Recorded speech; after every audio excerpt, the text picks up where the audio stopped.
আপনাদের সঙ্গেও দেখা হচ্ছে, ভালো লাগছে। আমি ঈদ সবসময় ঢাকাই করি, তো ঢাকাই ঈদ হচ্ছে। নিজেকে উৎসর্গ করব এবং আমার দর্শকদের উৎসর্গ করব এই কারণে, কারণ যতটুকু আমার পথ চলা, আমার মনে হয় যে আমি আমার নিজস্ব চেষ্টাই ছিল। অবশ্যই ফ্যামিলি সাপোর্টটা আছে, বাট আমার নিজের প্রচেষ্টায় আমি আজকে এখানে এই মুহূর্তে দাঁড়িয়ে আছি আপনাদের মাঝে।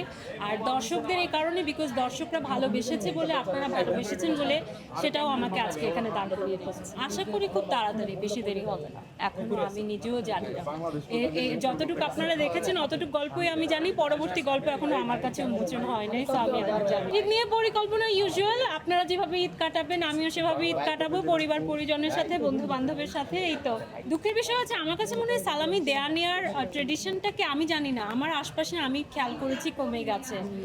আপনারাও কি ফিল করেন যে ব্যাপারটা কমে গেছে এখন? আমার কাছে মনে হয় যে এগুলো তো আমাদের সংস্কৃতির একটা অংশ ছিল।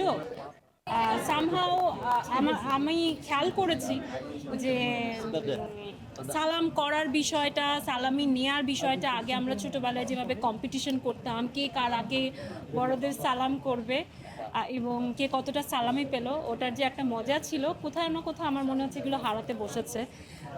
আমাদের উচিত আমাদের নিজস্ব এই যে মজার বিষয়গুলো, সংস্কৃতিগুলো, এগুলোকে ধরে রাখা। সো যেহেতু কেউ সালাম করে না, সো সালামি দেয়া হয় না। আর আমার নিজেরও সালামি নেওয়ার বয়সটা মনে হয় চলে গেছে, তো সালামি পাওয়াও হয় না। এই টিকিটটা আগে পাবো এবং যেটার সময় আগে হবে, তিনটাই যদি একসাথে দেওয়া হয়, সবগুলো সিনেমা এবারে গিয়ে দেখবো। অনেকগুলো সিনেমা রিলিজ পাচ্ছে, সবগুলোই দেখবো গিয়ে, এবং বরবাদ তো অবশ্যই দেখবো, সবই দেখবো, জঙ্গলিও দেখবো, দাগিও দেখবো, সবই দেখবো। আমি তো এরকম কিছু শুনি নাই, জানিও না। আর যতক্ষণ কিছু রিলিজ না পাচ্ছে, কে কোনটাকে ছাড়িয়ে যাচ্ছে, এটা তো বলা মুশকিল। আর আমি আসলে সিনেমাকে ওভাবে দেখি না যে কোন সিনেমা কাকে ছাড়িয়ে যাচ্ছে। সিনেমা আসলে এন্টারটেইনমেন্টের বিষয়, আমরা হলে যাব, এন্টারটেইন হব। নিশ্চয়ই খেয়েছি, আমার ওভাবে মনে পড়ছে না, ভুলে নিশ্চয়ই খেয়ে ফেলেছিলাম, হয়তো সকালে ঘুম থেকে উঠেছি, মনে নাই যে রোজা রেখেছি, সেটা নিশ্চয়ই হয়েছে।